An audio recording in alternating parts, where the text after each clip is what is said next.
For our final week, we're going to discuss the importance of thoracic mobility for runners and cyclists. So obviously for cyclists, we spend a lot of time, again, like we talked about, kind of in that rounded position, which can lead to increased stiffness through our thoracic spine.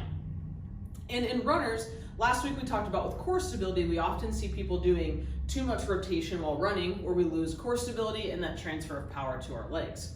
So when we're running, yes, we do have some side-to-side motion as our arms move, but where that should be coming from is your thoracic spine and not your lower back. So we're going to go over an assessment that you can do at home to see where your thoracic mobility is at. And if you find restrictions, we're going to go over 2 exercises to help you improve your thoracic mobility. So we're going to look at a thoracic rotation mobility assessment that you can do at home. Bridget here has a PVC pipe resting across her shoulders, and then her arms are crossed, holding the PVC pipe on the opposite shoulder. Obviously, if you don't have a PVC pipe, you can use a broomstick, golf club, whatever you got kind of laying around at home. So from here, what she's gonna do is, in the seated position, she's gonna rotate to her right as far as she can. What we're looking for is to get 45 degrees of mobility. So she's shy here, going to the right. She's not quite hitting 45 degrees. And then she'll go ahead and go to her left side. And as you can see, she can open up quite a bit more to her left, and she gets close to that 45-degree mark.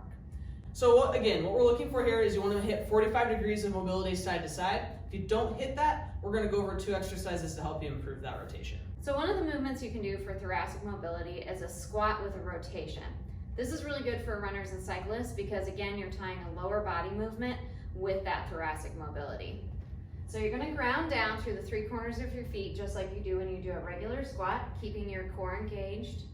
And you're going to reach, as Cassie's doing, to the same arm, same foot, and rotating open, really opening up this side of your body that's reaching out. Follow your eyes with your hand with your eyes. Good. Another good thoracic mobility exercise is a band-assisted thread the needle. So what you want to do is you want to take a smaller pull-up band and attach it to obviously a stable surface. From here, what you're going to do is you're going to come out to where there's some tension on the band, and then you're going to let the band stretch you into that thread the needle position. And then we can also work on some strengthening through that thoracic spine. So we're just going to go ahead and rotate open. You bring the band kind of to your armpit, and then you rotate open through that thoracic spine.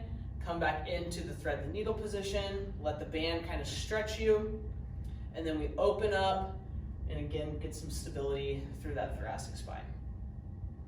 If you don't have a band, you can just do a regular thread the needle.